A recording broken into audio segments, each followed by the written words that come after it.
Hola, hola. Buenas tardes a todos. A ver, nada más ¿Qué tal? dejen que en mi pantalla estén, ya hayan ingresado todos. Hoy va a ser una sesión muy especial porque tenemos una invitada muy, muy especial. Y al ser una sesión tan especial, esta sesión va a ser, a diferencia del resto de las sesiones, en inglés. So I'm going to switch to English now. The dynamic is basically the same. Please keep participating on the chat if you have any questions or raise your hand and follow the instructions that our guest speaker is going to give you. So welcome everyone to I don't remember the number of this session, but welcome to the CV session of the Taller de Preparación Becas Fulbright García Robles. We are very happy to have with us Dr. Celaya, Karina Celaya, who is our guest speaker today. She's a professor at the University of Maryland, and I'm gonna read a little bit about her. Dr. Celaya received her bachelor's, master's, and PhD in communication from the University of Kentucky and is currently a professor in the Department of Communication at the University of Maryland. Dr. Karina Celaya studies the nexus of interpersonal communication and mass media. Specifically, her research focuses on the impact of interpersonal conversations in cognitive processing of mass media campaign messages and its effects on individuals' perceptions of message effectiveness and future health behaviors. During her years of teaching in higher education, she has taught classes in interpersonal communication, persuasion, health communication, professional writing, and MBA courses. Notably, she has led several workshops on crafting effective resumes and CVs across several institutions and target audiences. And she is perfect for this matter, and I don't want to take any more minutes of her time. So without further ado, thank you, Dr. Karina, for being here with us. She is bilingual, by the way. So feel free to participate as well. So thank you, Karina, for being here, and the floor is yours. Thank you, Mabel. Hi, everyone.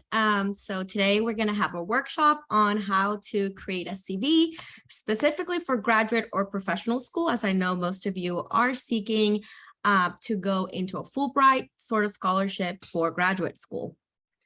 So what I have envisioned for today's agenda is do a brief introduction about me, but also about what a CV is and what a CV is not, and then do a basic overview of how can you really stand out, especially with Fulbright scholarships being extremely competitive. You want to make sure that you can have as many points on your favor as possible.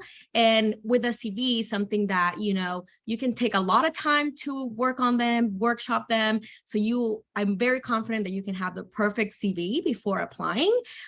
So you have more points on your side.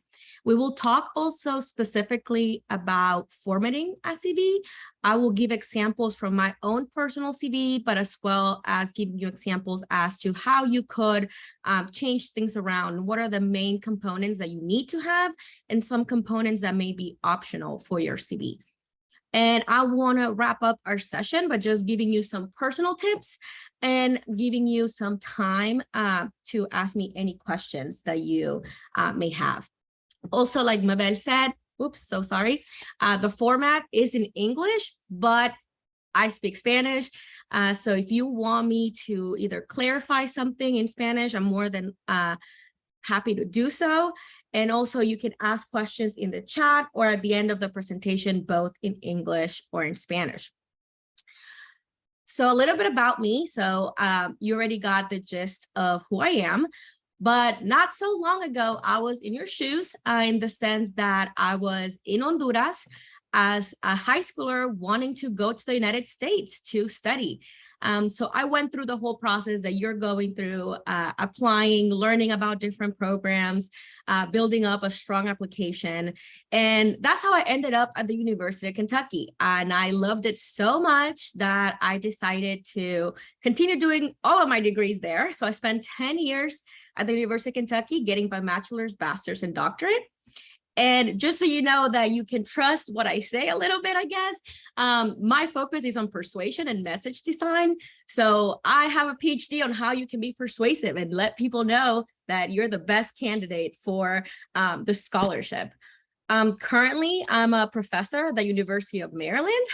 And I have also a lot of experience being both the interviewee, as I've interviewed for programs as a student, but also as interviewed as a faculty member, and I've also interviewed other people. So I have been part of search committees for students wanting to come into our bachelor's, master's, or PhD program. So I have been in those rooms where people are having conversations about potential students, and I can give you some tips as to what we're looking for, what we don't like, what are some of the red flags that we see in applications, etc. So let's start very basic, talking about what a CV is, or curriculum vitae. And there's a very important distinction that we need to make here. And I believe Education USA has a video of me somewhere in the YouTube where I talk specifically about the difference between resumes and CVs.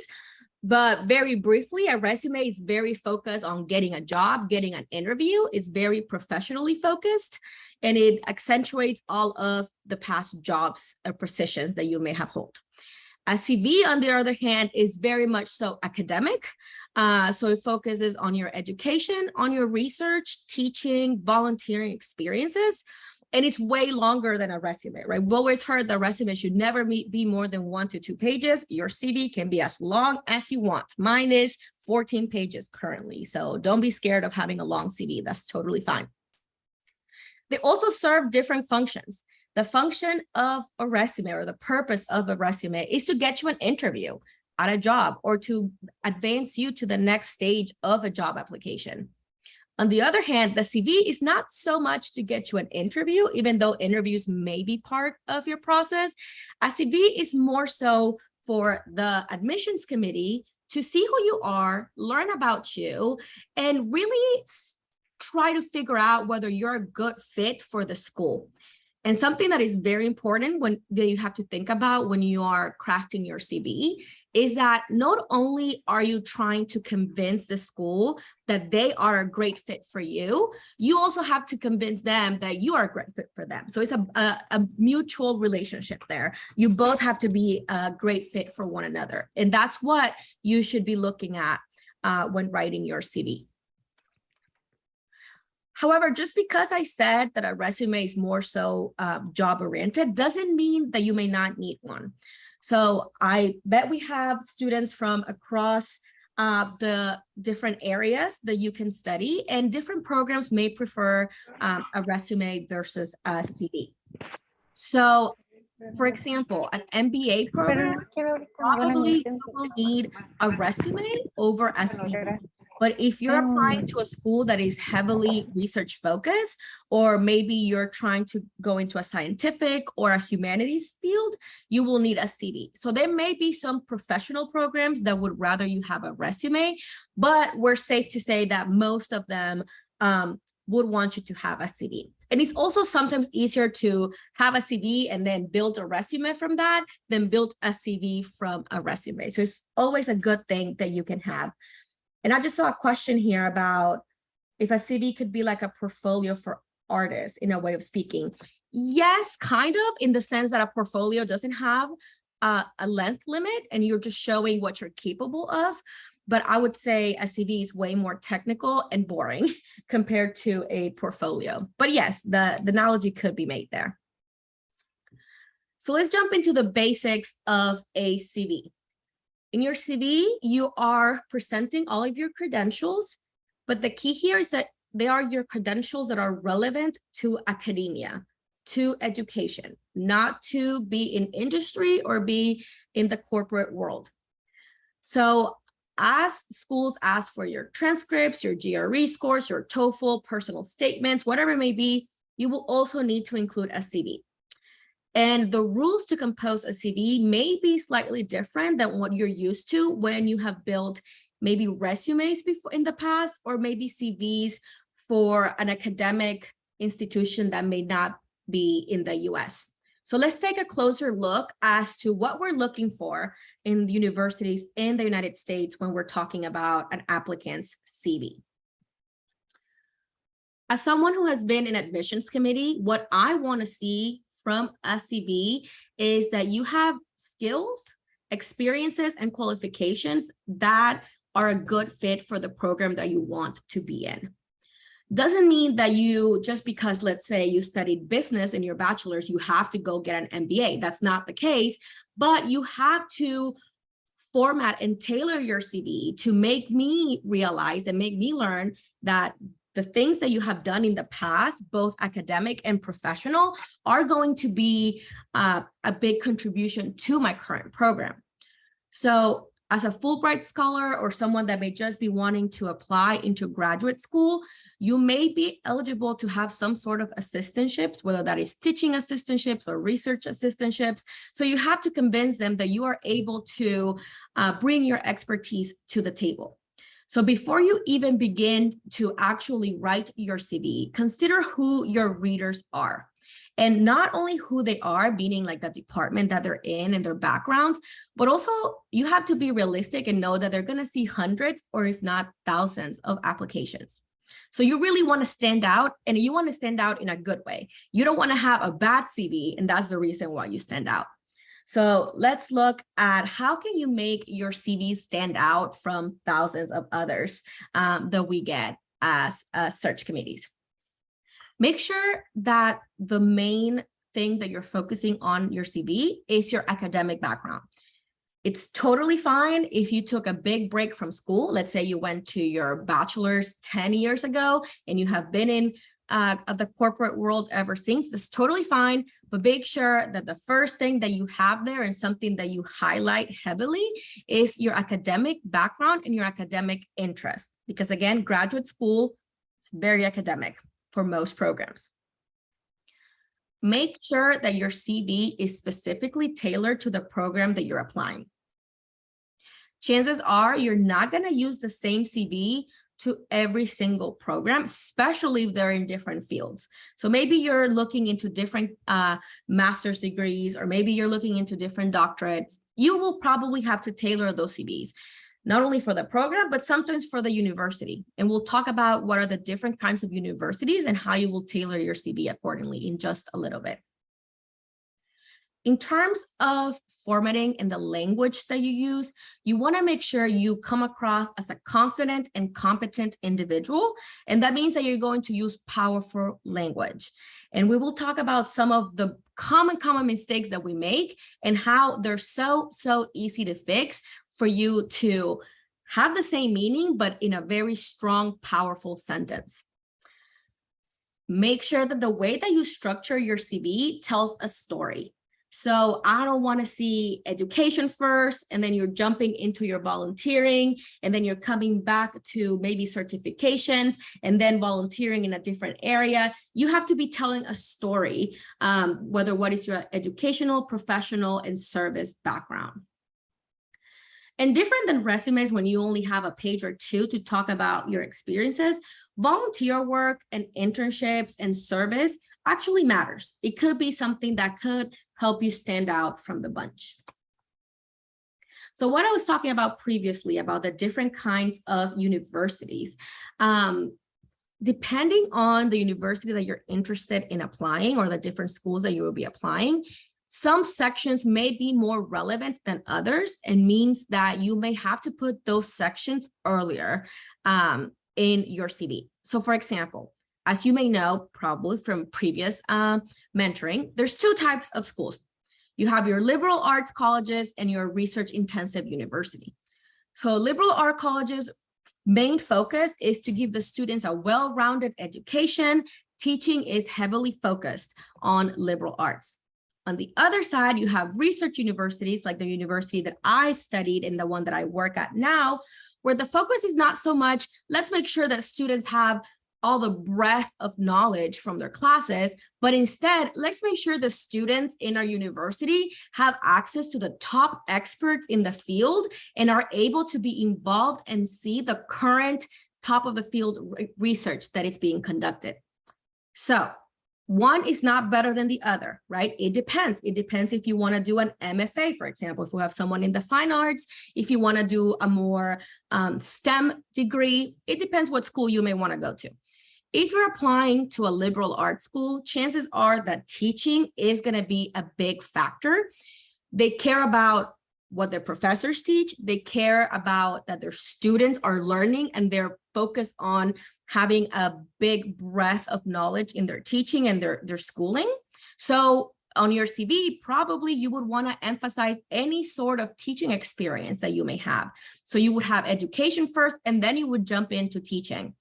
And teaching can be very broad. I don't expect all of you to have had some formal training in a classroom, but maybe you did teach. Maybe you taught in high school or in elementary school, but maybe you tutored or mentored someone. That counts as teaching. So you probably would want to highlight teaching a lot more.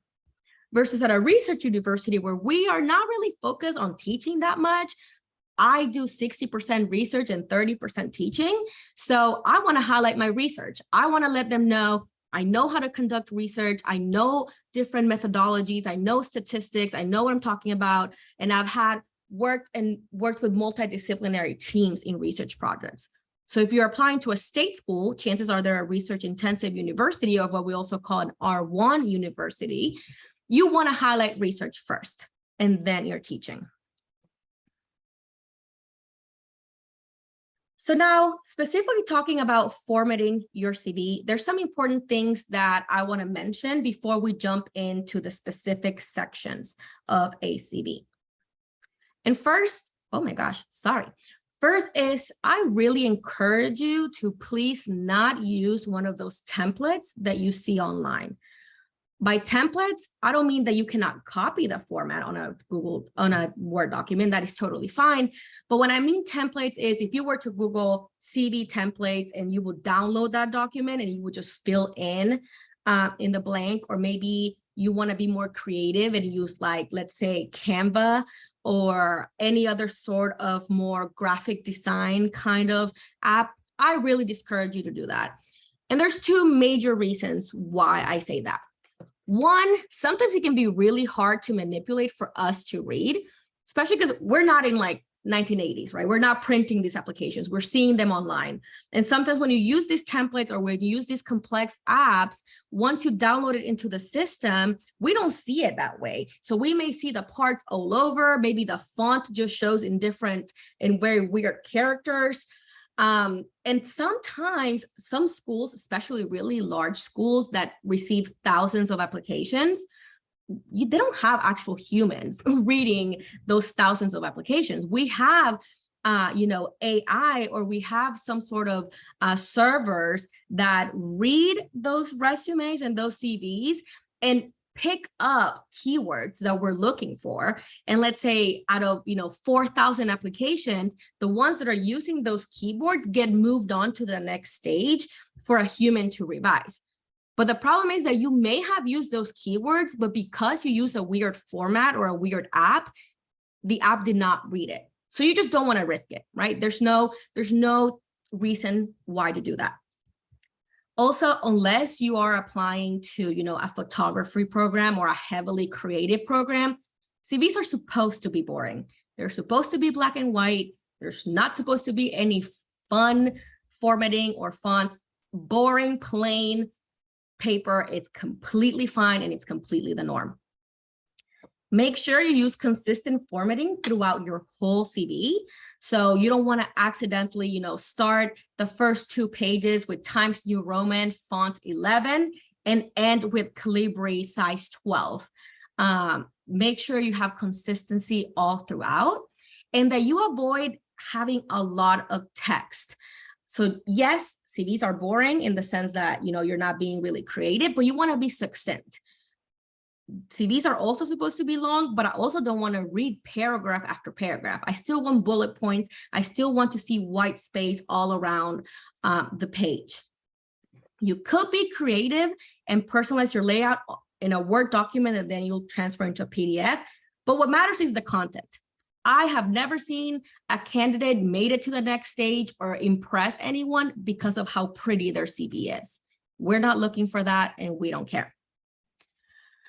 Some people, especially in resumes, have the tendency of including a picture in your CV, and I would highly recommend against it unless your program specifically tells you to include a picture. And the reason, there's several reasons, but the big reason why I don't want you to include a picture is because we're constantly trying to become better about equity and about fairly judging students. So the problem with that is that if you put a picture, there is some hesitancy from the search committees that they may have been biased because they know your gender, your race, and your background. So don't risk it. We don't need to see a picture. We need to see your credentials.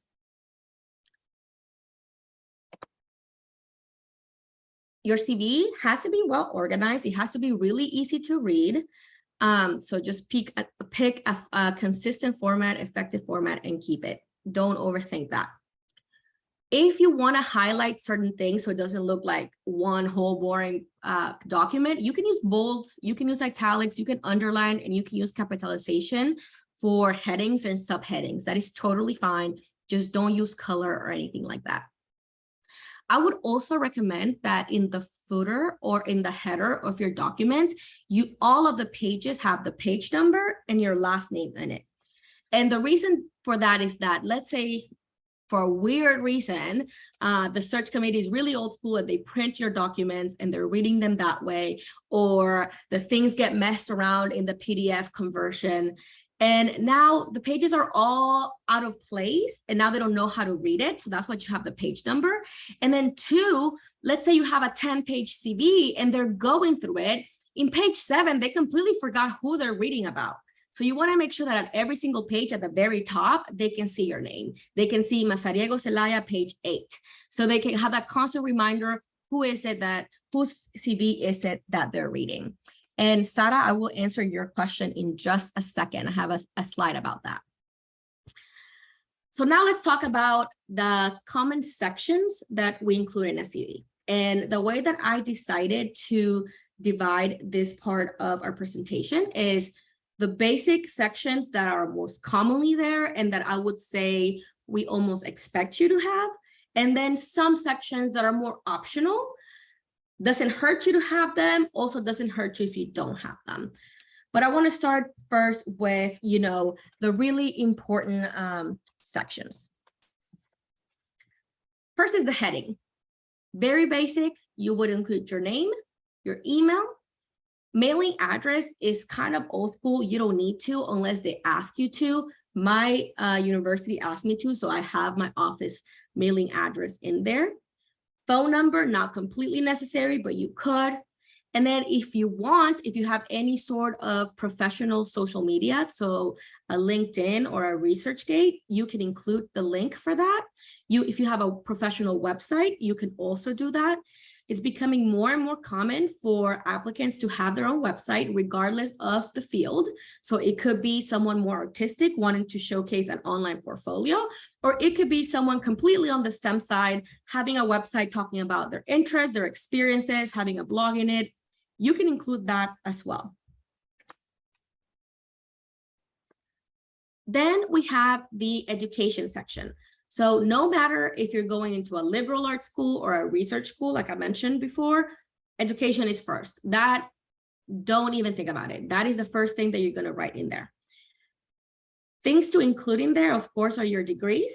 When you include your degrees, also tell me where you got your degrees from. Where are they? Don't assume that I will know where this university is. Like maybe everyone in Mexico knows where this university is, but I may not. So put the location, the degree type, and your major, and the date that you got your degree, or if you haven't graduated quite yet, you can just put in parentheses, expected May 2023. If you're looking to going into a second master's degree or maybe a doctorate, you can put your thesis title and advisor. If you want, it's not necessary, but if you have a thesis that may be very relevant to the program that you're applying, or maybe your advisor is someone that is known in the field, could be bonus points for you to include that. You see my example here. I've kept it simple. At one point when I was applying into my job, I did have the title of my thesis and my PhD in there, and now I just deleted it. And I only have the times where I went through my degrees, what my degree is, and where I got it from. Other things that you can include in your education section are continuing education things that you may have done. So those can be workshops or seminars that are related to your field.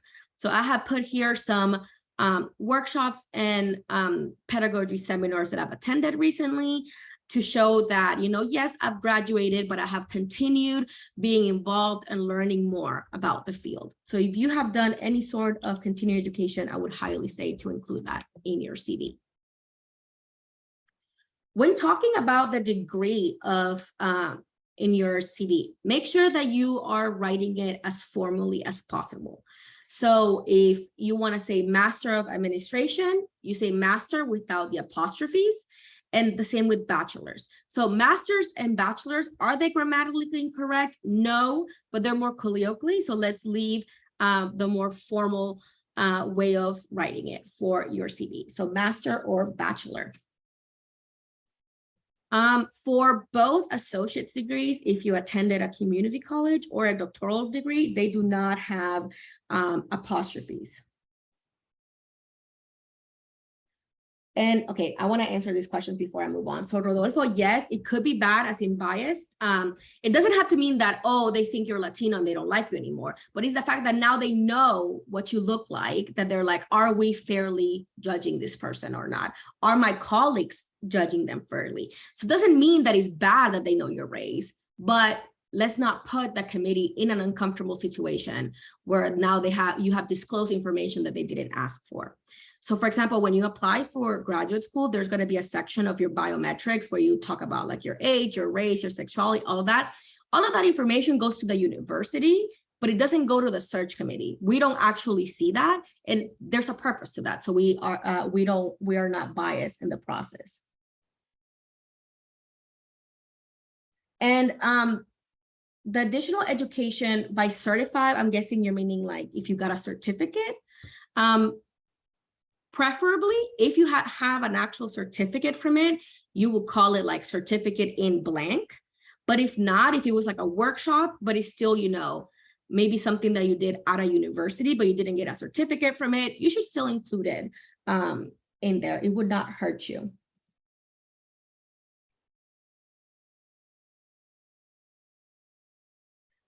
So Larissa, most of the time, you graduate after you defended your thesis. So the end of your program is the day of your graduation, like after your graduation or the day after you defended. So yeah, you have to have defended to be considered like someone holding a master's degree or someone holding a doctoral degree. If you haven't, that's not negative at all. Just put pending defense or expected graduation in May. Academics and awards and scholarship, yes, I do recommend them, including them, and I will get to that point in just 1 second. So here are just some examples of what would be incorrect to say he earned a bachelor's of art, no apostrophe, and also too informal. And instead use he earned a bachelor of arts, or he earned a bachelor of arts in communication. When talking about a doctorate, it's better to be more specific. So say doctoral degree or doctorate instead of just doctor, because doctor can be a doctor in medicine. It can be a PhD. So be as specific as possible. Okay, so then we come to the other source of education that I was talking about. And first you have your certifications. If continuing education, that section, you could put maybe workshops or presentations that you've attended that you did not get a proper certificate. But in certifications, yes, they do have to be certified. You have had to be awarded a certification from some sort of institution. And for that, most of the time, you don't need to include like a explanation what the certification is, because most certifications are pretty straightforward. So if I got a certificate in health communication, I don't have to tell you what the certificate is in, right? I don't have to write 2 sentences about it. So you can just leave it very simple as just the name of the certification, where you got it from, and the date that you received it, or the date that you expect to receive that certification.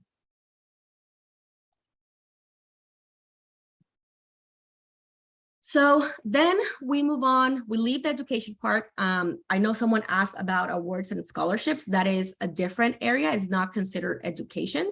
That will be in honors and awards, and we'll get to it in a second. So after you go into education, you will talk about your experiences. This can be, and I use the word experiences very strategically, because they don't have to be work experience. They could be internship experience, research experience, teaching experience, experiences that are relevant to your program, experiences that tell me that you have the skills and expertise necessary to join a program as a graduate student, and that you will not be completely lost here. You know what we are, we know what we do, and you want to come to us. So whatever experience you're talking about, whether it's professional, teaching, research, or service, you will include the title that you held during that experience, the organization or institution that you were at, the location, and the dates that you were at that position. If necessary, you would summarize your duties and accomplishments. This is not bad to do, but it's very much so a resume thing to do. It's very common in resume for you to put your position and then some bullet points as to what were your accomplishments or your duties in the position. As CV, it doesn't hurt you to have it, but it's not necessary. So what I am going to recommend is, if you feel that maybe you just don't have that much experience when it comes to research or to teaching or academic experiences, then do put a little bit of description there just to fill up the pages. But if you have a strong resume with strong experiences, and this will just be, like fluff, then you don't need it. So it really depends case by case whether you will need to include a summary of your duties and accomplishments, depending on where you are at your career. And there's 2 different ways that you can, well, there's more than 2 different ways, but the 2 more common ways that you can categorize your experiences to make you stand out or to enhance your CV. So I want to talk a little bit about this pro tip on how you can summarize those duties and accomplishments. And this goes similar to for SCB as well. This is very in hand with that. So most of the time we have people write something like this. This is the example. Someone was a preschool teacher. They put the school, they put the location and the dates. It's all good. If you take a quick glance at it, she said that she observed the classroom and maintained a safe environment. She created lessons plans, like what else is a teacher doing, right? And planned and enforced weekly art projects, blah, blah, blah. All this tells me is what were her duties, what were they paying her to do. But that doesn't really tell me the accomplishments. So the only thing that I learned here is that she did her job. She got hired for something and she did it. So this is just what we call a responsibility statement. Just what is the scope of the position? And that doesn't tell me much, because I can get the same information if I go to Google right now and I say preschool teacher duties. I would get that. Doesn't tell me much, right? It's not as persuasive. Instead, what you want is to create accomplishment statements. So this one's highlight your achievements and, most importantly, your contributions to the organization that we were part of. So I don't want to know that I want to know that you were a preschool teacher, but let me know if you were a good preschool teacher. Were you a valuable member of this organization? How did you contribute to the organization? Keep in mind that different professions, though, do measure performance or achievements very differently. If you're in business, maybe your performance and achievements are measured through monetary ways or through improvements of budgeting. And then maybe so in different ones could be more so like creating some sort of organization scheme. It can go all over the place. So depending on your area, your achievements and contributions might look different. So let me give you an example here. So do not just highlight the job responsibilities like the example in before. Focus on the results. If you were at a company that was selling stuff, did you make money for the company? And if you did, how much money? Did you bring in new customers? How many new customers? Did you increase their performance? And by what percentage do you increase that performance? I want to know concrete things as to why you were a good employee in this organization. The worst thing you can do is have every bullet point start with responsibilities included, blah, blah, blah. No, avoid that. It's so generic. It's so cliche. It shows weak languages, a weak language, and it doesn't show, again, you being powerful and you being assertive, which is how you want to come across. I just want to answer a break right now and answer these questions. Putting a GPA in your CV. This is the rule. There's no rule, but this is my rule. If your GPA is a 4.0, put it there. If it's not a 4.0, I don't want to know, right? Because it's going to hurt you. If it's not perfect, don't put it there. If it's not impressive, don't put it there. Because guess what? As part of your application, I'm going to see your transcript. I'm going to see your GPA there. And maybe your GPA is not that good, but maybe when I'm reading your CV, I forgot what your GPA is. But now you just reminded me. So no, unless you have a great, outstanding GPA, don't include it. So here are some action verbs. So I was talking about responsibilities included, and then you just say that in every single bullet point. There's no reason why you have to use that bland phrase, especially because there's so many action verbs that you can use to develop strong job descriptions. This is just an example here. I Googled action verbs for resumes, and you get it right there. Here are just some. There's like, I don't know, more than 20 here. If you improve something, if you led a project, if you created something, if you manage, or if you research. Again, I did another Google search, and if you just Google action verbs for resumes, there is a website that says 285 action verbs that you can use. So there's no excuse for you to, one, repeat action verbs, and two, use the same bland action verbs that everyone uses. Again, you want to stand out from the many, many applicants that are out there.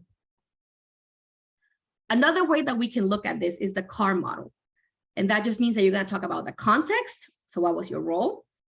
Your abilities and your actions, what did you do? And the results, how did you measure those results?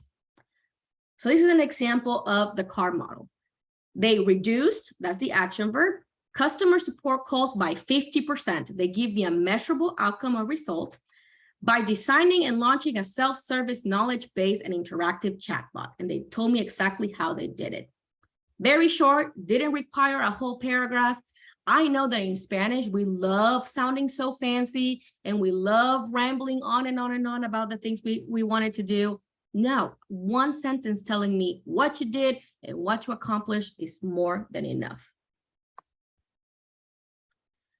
There's also different ways that you can organize your experiences. You can group them into different categories. So I'm just going to give you two examples of my own personal CVs. There's a version of my CV out there that I do not have it separated anything. It just says professional appointments, and it goes from being a professor to being a faculty member. And I included both research positions and teaching positions in here. So you see, it goes all over the board here. All the jobs that I have had since 2016. It's not bad. I probably wouldn't get eliminated based on that. But maybe sometimes you might just want to divide things into, oh, these are my appointments as a professor after getting my PhD versus also my other employment while I was a graduate student. So you could do that. You know, you can say industry experience and you list them. Academic experiences while you were in your undergraduate, maybe you worked in some sort of project, and you can divide them by sections too. It is up to you. Sometimes there's not right or wrong, but maybe sometimes this just looks more visually appealing than the other one.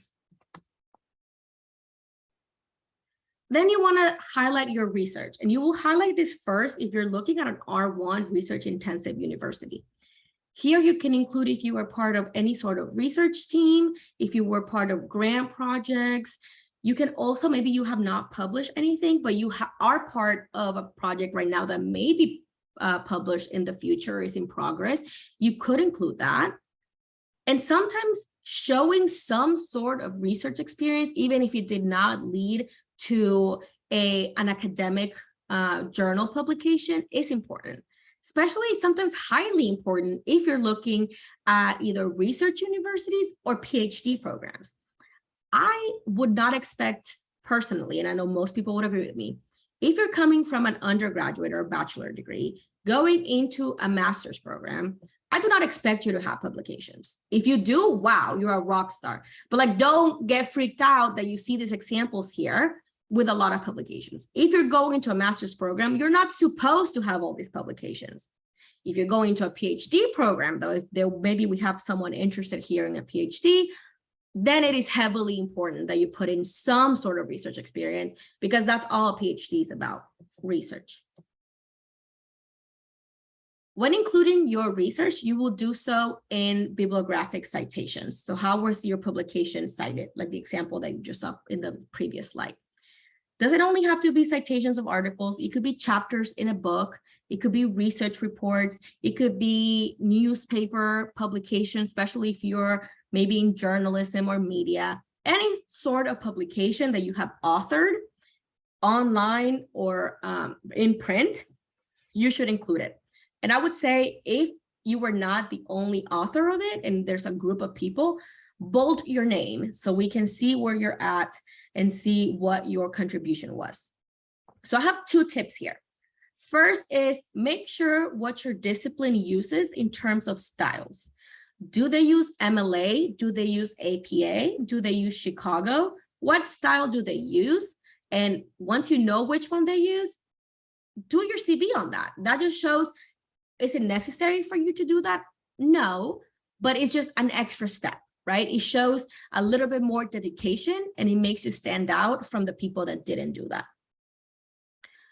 The other one is maybe you do not have any research experience whatsoever. That's fine. That does not mean that you cannot go into graduate school.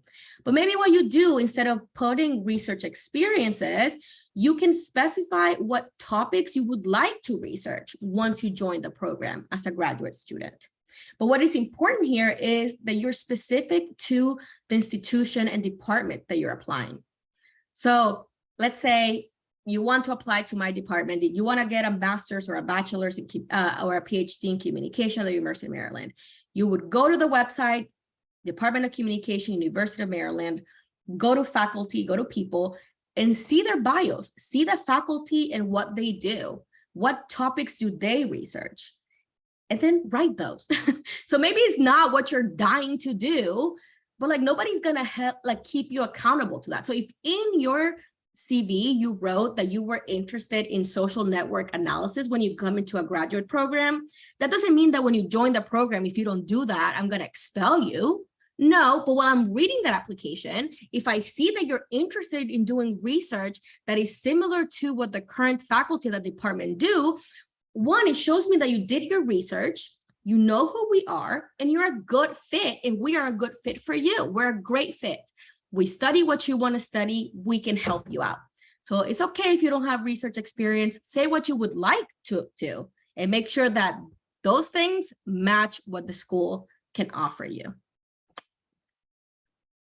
If you've been part of any grant or grant-funded project, you can include that. Include the grant agency, the date that you received the award, and what was the title and purpose of your research. And be specific on the type of grant, because, you know, bigger grants that give you more money look better, and also what your role is. Chances are you're not going to be a the principal investigator of a grant, but maybe you were a research assistant or a student assistant in a grant project. Write that. You don't have to be the creator of the grant for you to put that on your CV. Any experience, any exposure to academia counts. So don't discount yourself. If you think, you know, you've had some experience in research, put it there. If you presented either at a workshop, an invited talk, or at a conference, include that. Include that in the format of your discipline. For example, a lot of the social sciences, we use APA, American Psychology Style, Association Style. Use that format. Bold your name, say what the topic of your presentation was, say where it was and the date of your presentation. Okay, so enough about research, and let's talk about teaching. Teaching, heavily important in liberal arts schools, still important in research schools. So if you actually have had experience of being a teacher at any level, doesn't matter at what level, you would put your institution, the courses that you taught, you could put how many students you had. It could be the exact number or an average of how many students. And if you have quantitative evaluations of your teaching, you could put that there. But again, totally fine if you didn't. If you haven't had professional experience in teaching, you can put mentoring, you can put tutoring in this section. Also, what you could do, let's say you don't even have tutoring experience. Again, that is totally fine. We don't expect you to. You could say, if I were to join your program, I would be interested in teaching X, Y, and Z courses. But what is important, again, very similar to the research example, is that you are specific to that institution. And this is very easy.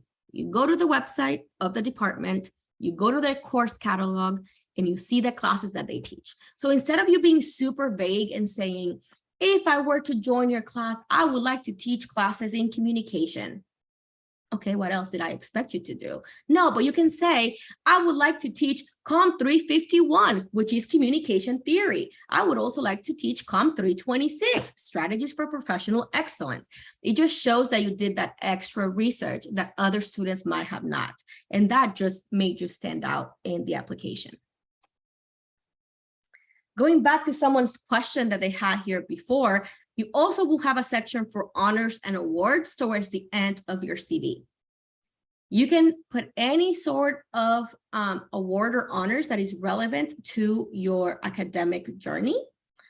Make sure that you put the date as to when you were awarded such honors, who awarded it to you, and what was the location and institution of this award. If you want, you could explain very briefly in one sentence or two max, why did you get the award or what kind of award it is, but you don't have to. I only have them listed as the name of the award, and that's fine as well. That is, again, up to you. How much meat do you have in your CV? If it's looking very bare, then put that explanation there. If not, then you can leave it just with the title. And then you will put some sort of skills that are relevant to the degree that you're trying to seek. And again, important here is relevant. So for example, if you want to teach or go into education, you can put if you have any experience in any learning management system. So that doesn't have to be you as a teacher, but maybe in your undergrad, you use Canvas to connect with your professor or Blackboard. That means that you have experience with it. You can put it there. If you know any sort of methodology software, whether it's statistical software or qualitative software, that is really good to put too, because chances are that you're going to be reading a lot of things that have methods and research in them. You're going to be conducting a lot of research as well. And I have two pro tips in here. One is do not include skills that you're expected to know. Do not tell me you know English. Well, you better know English. You're coming here to get a degree in English. Do not tell me you know how to use Microsoft Word, because my grandma that's 85 knows how to use Microsoft Word. So don't put things that we all know and that we're all expected to know, because the problem is if you put proficient in Microsoft Office, that just makes me feel like, wow, you really couldn't come up with any relevant skills that you're telling me you're good at Word and PowerPoint. So if those are your skills, then just don't have a skills section. But I'm pretty sure that you have some other skills that are relevant to your degree. Again, when I'm talking about skills, I'm not talking about your character and I'm not talking about your personality. I don't care if you're responsible. I don't care if you're organized. I care because I expect you to be, but you don't need to tell me that. I hope you don't need to tell me that on your application, because you better be. So don't tell me things about your character and avoid those buzzwords that we all constantly use. I am a responsible person. I am detail-oriented. And you know that one is the worst to put, detail-oriented, because what happens if you say you're detail-oriented and I find 3 typos on your CV? So much for being detail-oriented, right? So don't put that, because you're just putting yourself out there to get, scrutinized by us. If you conducted any service, you could include that. And there's different kinds of service that I want to go into. For all of them, I don't want to repeat myself because I am running out of time like always. You will put the institution that you were at, the title, the dates, and the locations, and you could put a description of the duties and accomplishments if appropriate. But the different kinds of service that I want to talk about. First, you have institutional service. So that can be either service to the university that you got your previous degrees. So were you part of any like student organization? Were you part of any sort of institutional committees at your university that you can put in there? I would say only expand again on these descriptions if you don't have anything on other areas. The other type of service is professional service. So you have the institutional one, which is about your school.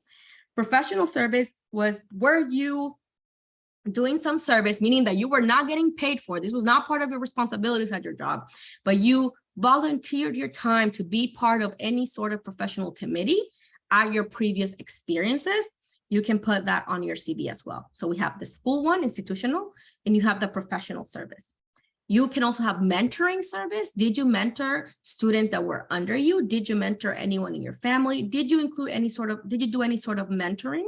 That can also include workshops or panelists. Like right now I'm doing this presentation and I'm about to go put it on my CV after we're done here. Have you done any mentoring? Now let's talk about some optional sections. So those were the really common ones where we kind of expect you to have something in there. The next sections, you don't need to. If you do, great. If you don't stress about it. And the first one is a personal statement. This is very common to use in resumes, but not as common to use in CVs, because also remember, you're going to have a big application. You're already going to write a personal statement. You're going to be writing probably several essays for your application. You may have an interview. So I don't really need to read a paragraph about you on your CV when I'm already reading your whole life in it. But you could put some sort of research statement like the one that you see below here. I don't have that on my CV, but I got it out of my LinkedIn. You could do that. It's not very common. Something more common maybe just be list what your research areas are or what your research interests are.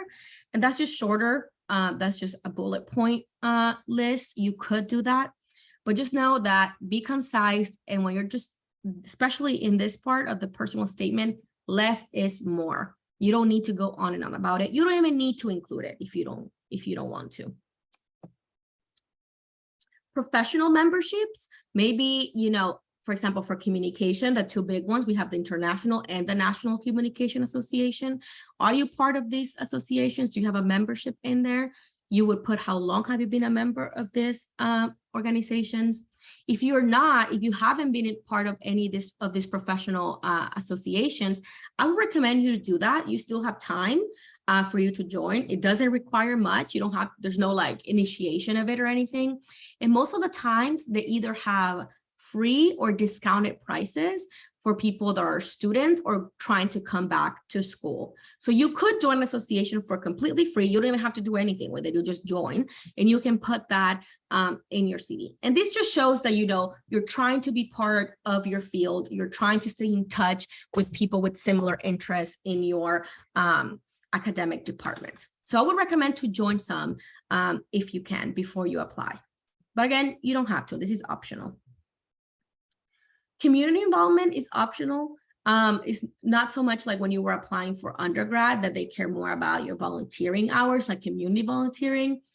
We're not going to take points if you don't have volunteering. If you have zero volunteering, that does not make a difference to me. But if you do, then that's fine. And that can be from your church, that can be from other community service.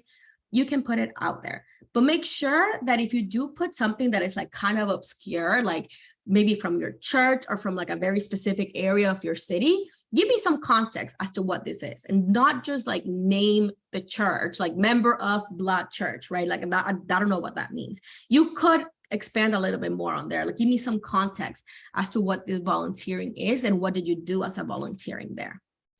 Be selective in the sense of if it's something you did 17 years ago, probably don't put it there anymore. But if it's something you did 17 years ago and you have kept doing it, of course, put it there. But you don't feel like you need to have hundreds and hundreds of hours of volunteering on your CV. If you do, that's amazing and take advantage of it, right? You can put that in there, but it's not mandatory. And yes, Larissa, INTJ is one of the 16 personality traits. And that's just on my LinkedIn, not on my CV, but it wouldn't be bad if I had it on my CV. But more and more people are putting that, I've noticed on their application, their 16 personality traits. If you have studied abroad, done an exchange program, whether it's educational or maybe like an internship, you could put that as a separate section in educational travel, but also think about if it would look better earlier on in the CV. So please don't double dip. So don't put an internship in your experience and then also an internship in your travel just because the internship was abroad. Pick one or the other and just put it in one. Don't double dip experiences in your CV.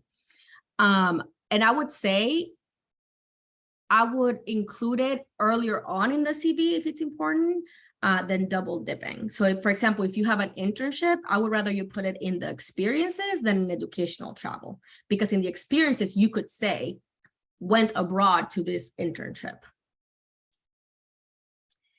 If you were a guest speaker at any sort of organization, you could put that as well. This doesn't have to be academic, especially depending on your profession.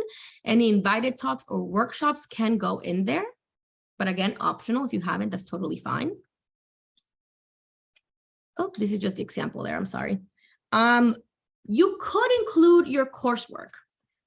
Let's say you're maybe, but not all your coursework. I do not want to see your transcript in your CV because I'm already going to review your transcript in a different document. But maybe you want to highlight some relevant coursework that is really cool that you took, or that it was very original for you to take that course, or it's something that you know a lot of people may not be taking, people that are applying there. You would include it. So include coursework that is expected from your field. So like if you're an engineer, do not put that you took, you know, a math course because I expect that. But, you know, maybe you're in the, like I'm in the social sciences, and a lot of our research tends to be qualitative a lot, but I showed, listen, look, I have all these methods in quantitative methods as well that I took that were extra from my degree. So you can show that you're heavy in methods. So you could highlight coursework that makes you look unique, but if it's just standard coursework that you took, which again, it's not your fault, it doesn't look bad on you, just don't include it because we are going to see your CV. Okay, so those were all the parts of the CV, and very shortly in the time that I have, I want to just give you 7 tips, which will summarize everything that I've went through. 1, stick with simple. You don't need to, this is not the time to get creative. Black fonts, very basic throughout your CV. Opt for very basic 1-inch margins all around. Use left alignment and avoid any color. Should be black and white. Simple, simple is good. Make sure your flow of your paper is logical. So like I said at the beginning, education, experiences, teaching, whatever it makes sense for the program that you're applying, just keep it consistent. Oh, and going back to number 2, start with things that are important, and you can wrap up your CV with less important things like memberships and skills. But you want to start with education, and then you can move on to research, teaching, and work. And depending on what you have, you can move those around. Stay relevant. Don't try to come across as someone that did more than they actually did, because it's very obvious. It's very obvious when an applicant is just trying to fluff things out. It doesn't look good. It's totally okay if you don't have a ton of experience. I'd rather you have a short, honest, concise, to the point CV than a CV that is 5 pages long, and at the end of it, I did not get anything. I'm like, okay, I read all of this, but they've done nothing. So it's totally okay if you don't have a lot of experience. Just don't lie, don't fluff, keep it simple. Avoid being redundant. Do not have double dipping. And refrain from using the same action verbs, like I mentioned earlier. There is like 285 of them, at least in that one link alone. So there's no reason why you need to repeat action verbs. Some of the fonts that you could use, the most common one, which is in accordance to APA style, is Times New Roman 12 point, but you can also use Arial, Calibri, or Tahoma. All of those are very common. I would not use like Comic Sans or something like that. Oh my gosh, no. At the end of the day, though, I'm giving you my tips as someone who has applied to a lot of things and has looked at applications, but what matters the most is your program's instruction. So I may be telling you here, do not include things from 17 years ago, but if you go to the program's application and they say, write every single thing, you write every single thing. Follow the program's instruction. Make sure you look everywhere if there's any sort of page limit, or maybe there's some strict formatting requirement that they may have, or maybe they have a specific, way that, my alarm, that they want you to format your CV. Do that. Biggest tip, though, is contact the director of graduate studies at your program. They are used to people emailing them. It looks good if you email them, and contact them. Ask them, from your website, I'm gathering that I need X, Y, and Z. Am I right? Am I missing something? Directors of graduate studies are very different from, let's say, admission officers from undergrad, right? Because they have a lot more people there. They don't have time for that. But in graduate school, they're trying to recruit too. So that makes you feel a little bit more confident that it's not that you're dying to get in and they don't want you. They're also trying to recruit the best of the best. So contact that director, ask them if they can put you in contact with current or previous grad students from that program, and talk to them. Ask them, how do they like it? Can they share their application with you? Very rarely will someone say no to sharing their application materials. And then lastly, take time to proofread. And then once you proofread it, then proofread it again, and then 3 more times. And then after that, send it to your mom, and then to your dad, and then to your advisor. And then you reread it 10 more times after that. Your CV has to be absolutely perfect. I don't want to see a single grammatical error. I don't want to see any misspelling. I don't want to see any formatting issues. Sometimes CVs with any sort of mistake can be dismissed automatically. Not because they hate you and they're mean, but because we have 4,000 other applicants. And if you couldn't look at the fact that you wrote this, you used the wrong then, oh my gosh, right? No errors. I want it perfect. Some last words: when you save your resume or your CV, save it as your first and last name as well, because guess how many people will save it as resume final, CV final? You and 2,000 others. So have your first and last name there. Add the last name and page number in the header, like I mentioned previously, and make sure to update your CV constantly, because it takes a lot more work if you don't do anything to it, and then a year later you try to add things to it. Every time you do something, go at it. Takes 1 minute, 2 minutes to do it. So constantly update your CV so it's easier on you. Other resources, of course, so Education USA advisors are great for that. Cornell has a really good professional development site that has examples on what to do. GoGrad.org. Purdue is good for different styles like APA, MLA. They have all of it there, and PrepScholar.com. But do not be afraid to contact your director of graduate studies when you're applying. They're a great, great resource. They're going to be reviewing your application. So you want to hear from people that are going to be actually making decisions. So please contact them. Don't be shy. Okay, so now I can answer questions. Mabel, do you want me to go through the chat, or how do you want to do questions? Hi, Karina. Thank you for that insightful session. Actually, we are gonna have probably out loud questions and the ones on the chat. And if you want, we can help you with the ones on the chat, and we can also, you can take the ones, for example, Juan Manuel is raising his hand. So if you want to start with him, and in the meantime, we're gonna go over the questions on the chat. Juan Manuel. All right. Well, first of all, thank you for your conference, your advisor. And I was going to ask you about, you said we need to accentuate any research or writing activities. So My question is the licenciatura thesis a valid research work for the application? Yes, yes, yes. All right. That would count Right. as a research activity. Yes. And about internships, the social service could be valid for it? You know, in Mexico, we have social Yeah. service, which is a requirement for graduation. You could put it as experience. You could also just put it as service, depending on where you did it. Like if it was related to your profession, you could put it in professional service. But I guess it depends, right? I would say if you have a lot of like work experience and you think that the social service will get like lost in the list, you can put it in the professional service. But if you don't have a lot of work experience, you can put it in the experience section. So where do you think it would not get lost would be the best option? Well, I did my social service in a government office, and I'm working in this office for 2 years ago. Okay. So I would put it in experience then. You could put it as very briefly that was your social service, and then right after it or before it, you put that's where you work at now. So because you had a smooth transition from one to the other, it makes sense to keep it in the experience. All right, thank you. Welcome. Paula Emiliano.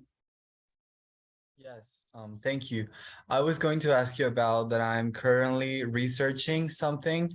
I'm at my second to last semester at my bachelor's degree. So I am not sure if it's going to be published, the article, but surely the article is going to be the final product of my semester. So how do I put it in my CV?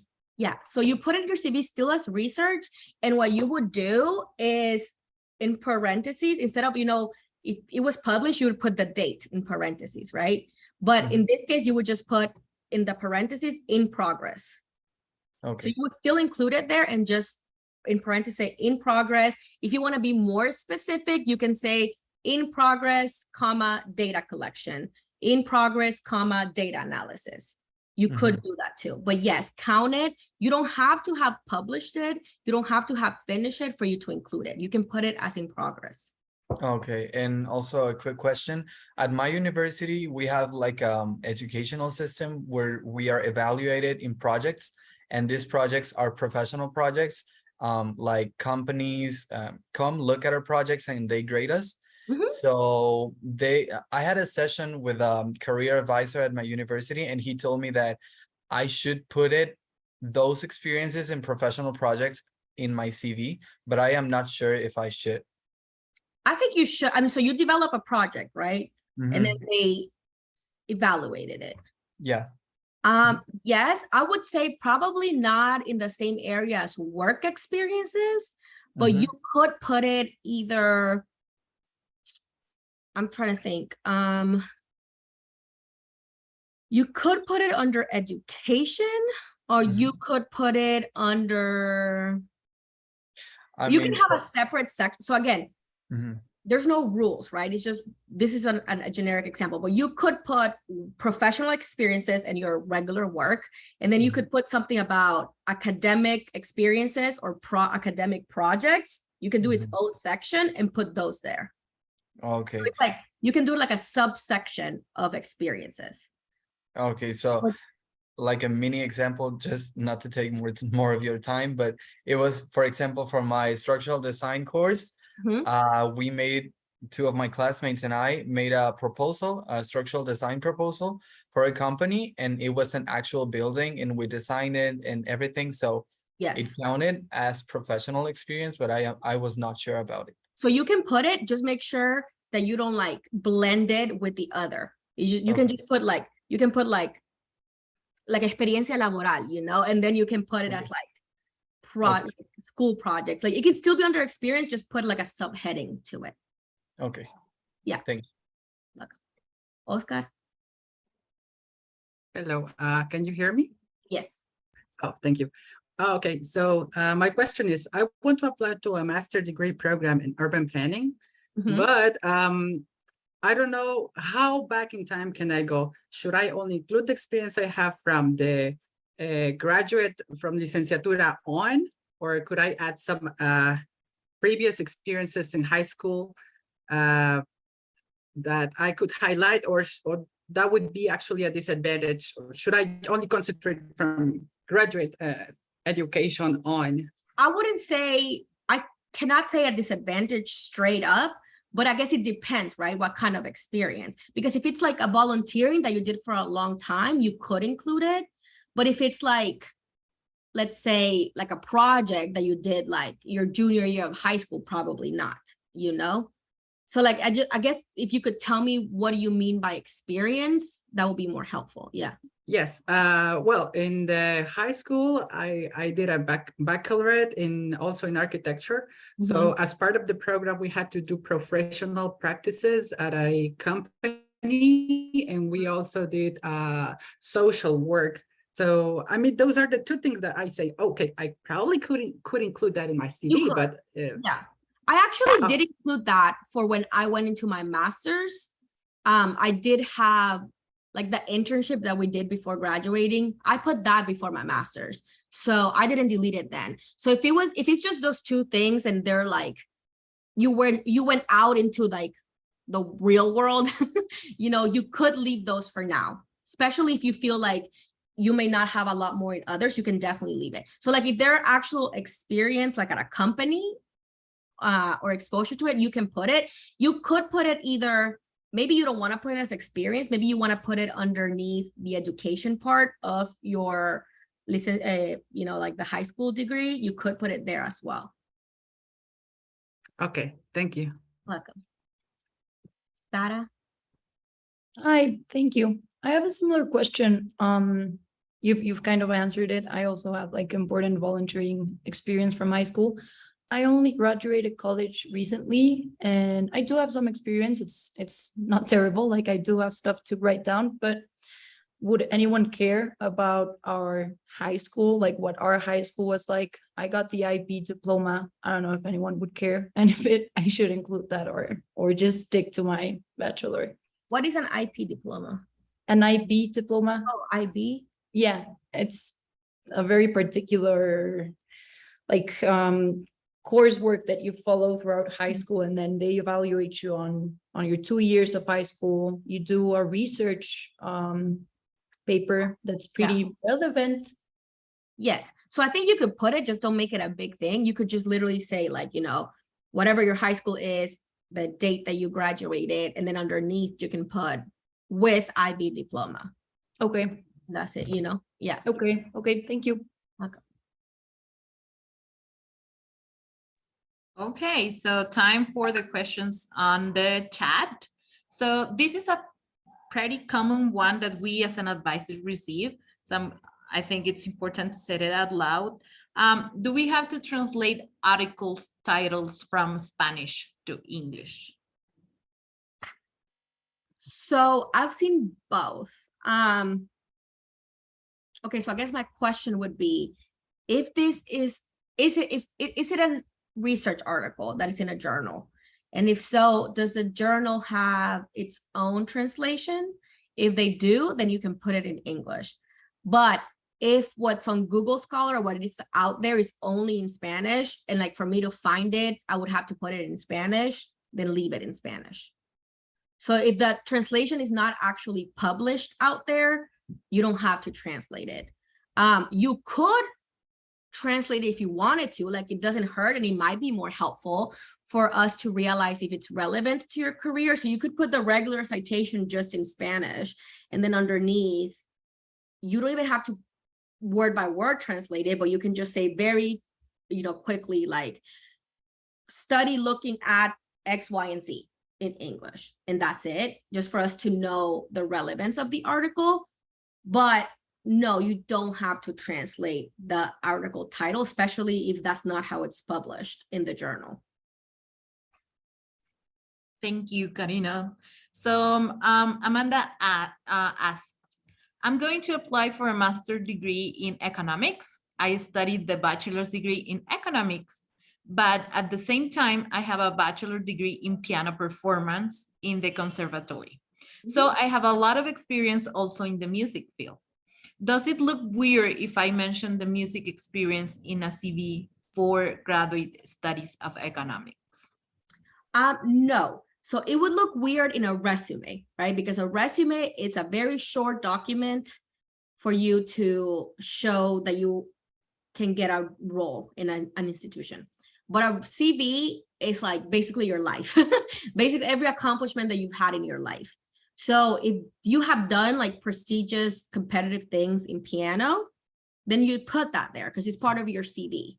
I wouldn't necessarily probably do like explanations to each one of them. You can just put like the title of the performance or the events that you participated in or the award that you won and leave it at that.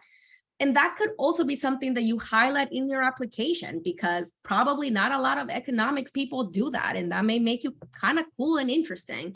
So no, I wouldn't delete it, but I also would make sure that when I read your CV, I can be like, oh, okay, this is someone that does economics that's into piano, not someone that's like, what is this pianist doing here, right? So like a balance of making sure that I also know that you're into economics, but do not delete your piano experience. Perfect. Thank you, Karina. This is an interesting question. I'm going to do a research stay in other university, but these won't happen yet. Mm-hmm. But I should put it, and in which part? So I guess my follow-up question before answering is, by research stay, do you mean like you're going to be like a visiting researcher, or what do you mean by research stay? Because if you're going to maybe be like a research assistant of a project in a different university or something like that, you could put it in your research section as like in parentheses incoming, or in parentheses starting spring of 2023. You could put that, especially if it is like a research position of any sort. If it hasn't started, but you've gotten admitted, yes. If you're just planning on applying, no. But it sounds like you already were admitted into this and you are going to start it. So you can put it, and in parentheses, just say starting in X. Yes, I would say that. Thank you, Karina. Also, can I include my work experience as a lawyer if I want to apply to a master's degree in law? Yes. Yeah. Yes, please do. Please do. Yes. Anything relevant, especially in law. Yes, whatever you've done to it, include it. Yeah. And diplomado, yes, I'm pretty sure It's a certificate. It's a certificate. Yeah. Workshop is more like what we're doing right now. Certificate is more like you went into like lectures and learn more. So yeah, diplomado is like certificate. Yeah. Okay, I think Sarah already participate. Yeah, but just quickly to Sarah, yes, you could put it in your skills, but not if it's English. If it's English, no, but like if it's a different language, yes, put it in there and put in parentheses like, if you got a certificate, you put the certificate, or you can put like, are you conversational, fluent, or bilingual? You can put that, even if you're not going to study that. Perfect. And this is going to be, I think Oscar also already participate. Yeah. So those were all the questions that we had. If anyone else have any additional question, it's now or never, because we literally, because Karina is not going to stay with us for another session. So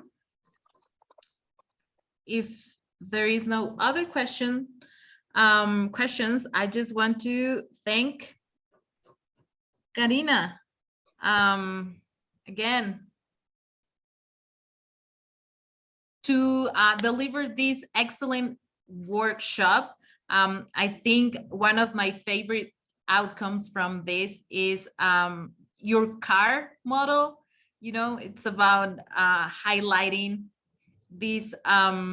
It's like when you do a CV, you have to think how to be an outstanding candidate, because sometimes you only download, as Karina mentioned, free template template, and it's really, really frustrating for us as an advisors to get into those type of documents. So thank you, Karina, for explaining the whys not to do. And yeah, if you don't have any more questions, Jenny and I just want to thank you. You and Melissa also for her support with this, bringing you to this session. And I just want to say, like, just know that every word in your CV counts. So that's why you have to be thoughtful about every word, make it count. Perfect. So good night, everyone. See you next. Our next session will be next month, Monday. We're going to talk about letters of recommendation, another great and interested, probably you consider that letters of recommendations are not important, but they are extremely important, So stay tuned. We're going to have also a special guest. The session will be in English. So be ready. Okay, so have a good night.